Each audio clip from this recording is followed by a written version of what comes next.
বন্ধুরা এখন আমরা চলে এসেছি তালছাড়িতে। এখন তনাই এই যে হুইল ফেলেছে, এখানে হুইল। এ ভাই মাছ হচ্ছে, মাছ হচ্ছে না তো।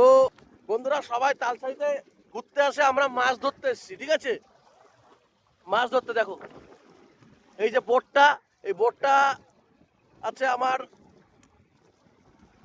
বন্ধু তনায়ের। এই যে বোট, এই বোট দুটো।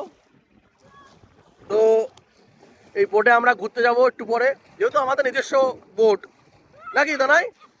হ্যাঁ, বোটটা কত নিয়েছিল একটু বল। একটা প্রায় 2 লাখ কাছে। 2 লাখ 3 লাখ করে এই বোটটা নিয়েছিল, এই বোটটা। ঠিক আছে, তো আমরা নিজস্ব বোট, একটু পরে আমরা মাছ ধরতে যাবো, ঠিক আছে। তো সবাই আসে তালতলায়, মানে তালসারিতে লাল কাঁকড়া ধরতে, আমরা মাছ ধরতে এসছি, ঠিক আছে।